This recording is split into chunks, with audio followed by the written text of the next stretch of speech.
PMN news. বলবেন যে এখানে ধূপগুড়িতে আমরা যাব না, একজন বলেন না, তাহলে আপনি বন্দে ভারত কিপার ট্রেনের টপেজের ডেপুটেশন দিতে গিয়ে বাধা।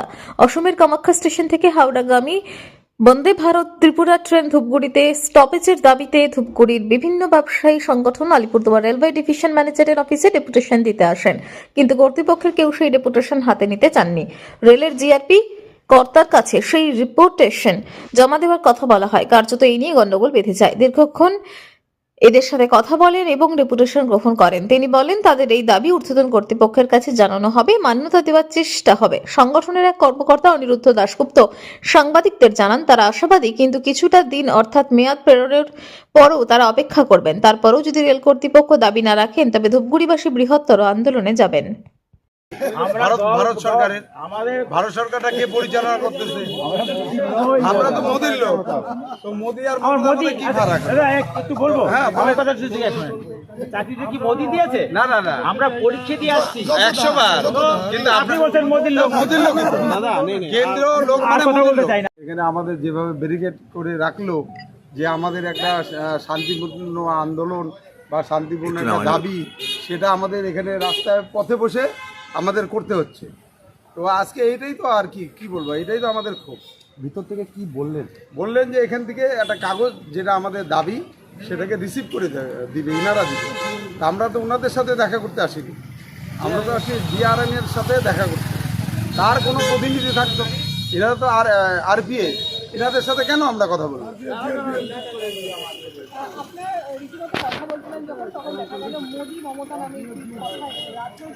আমি বলছি, আমরা ব্যবসায়ী লোক, তো আমরা বিভিন্নভাবে বিভিন্ন সরকারি সংস্থার থেকে বিভিন্ন হতে পারে। আমরা তো এখানে ব্যবসায়ী লোক, আমরা ব্যবসা করি। ধূপগুড়িতে যদি বন্দে ভারতের স্টপেজ হয়, আমাদের ধূপগুড়ির ব্যবসা বাড়বে, ধূপগুড়ির উন্নতি হবে, এটাই তো আমরা চাই। আমরা তো কোনো ব্যানার নিয়ে আসিনি। আমাদের ব্যানারগুলো দেখেন, সব ব্যানার আছে। 14টা ধূপগুড়ি ব্যবসায়ী সমিতি আমাদের সাথে আছে। দাবি করে আসছিলাম ধূপগুড়িতে। এরপর যখন বন্দে ভারত স্লিপার এই ট্রেনটি ঘোষণা করা হলো, তখনই আমরা, যেদিন ঘোষণা করা হয় তার পরের দিনই আমরা আমাদের যে এমপি, তার হাত দিয়ে আমরা রেলমন্ত্রীর কাছে ধূপগুড়ি স্টপেজের জন্য আবেদনটা করি, কিন্তু আমাদের জন্য স্টপেজটা করা হয়নি। সেই জন্য আমরা ধূপগুড়িতে অবস্থান করেছিলাম। তারপর আমরা চিঠি দিয়ে জানাই, কিন্তু কোনো রেসপন্স আমরা পাইনি। এবার আজকে আমরা আসবো, সেটা ডিআরএমকে জানানো ছিল। আমরা গত 22 তারিখ এই ইনফরমেশনটা ডিআরএম অফিসে দিয়েছিলাম, কিন্তু কোনো রেসপন্স সেটাও পাইনি। গতকাল আমাদের চিঠি দিয়ে জানানো হয় যে আপনাদের এই আন্দোলনকে আমরা করতে দেব না এখানে। তো একটা গণতান্ত্রিক আন্দোলন কিভাবে রোখা যায়, তার একটা বড় উদাহরণ এটা। আপনারা দেখলেন, আমাদের যেতে দেওয়া হলো না, সামনে দিয়ে আধিকারিকরা বেরিয়ে গেলেন। তো আমরা তো নিরুপায়, আমরা তো আর আমাদের জন্য আসিনি, ধূপগুড়ি এলাকার বিস্তীর্ণ এলাকার মানুষের জন্য এসেছি। তো আমরা বসে পড়েছি। এবার আমরা অপেক্ষায় থাকব। আমরা আশা করব যারা চাকরি করেন তারা আমাদের মতন সাধারণ মানুষের কথাও ভাববেন। আপনাদেরকে আজকে ঢুকতে বাধা দেওয়া হলো, কি কারণে, কি মনে করছেন? তারা মনে করছে আমরা বোধহয় সমাজ বিরোধী। নিশ্চয়ই তাই, না হলে কেন এভাবে আটকাবে? সমাজ বিরোধীদেরই তো আটকায়।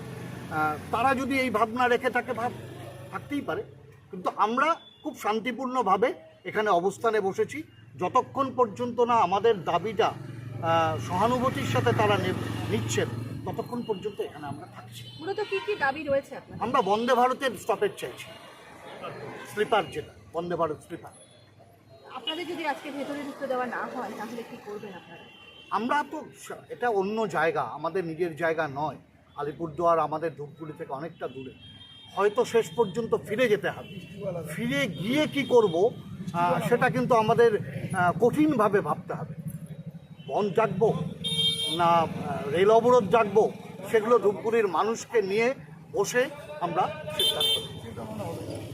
जनहित से जुड़ी खबरों के लिए PMN न्यूज को लाइक करें, शेयर करें और चैनल को सब्सक्राइब जरूर करें।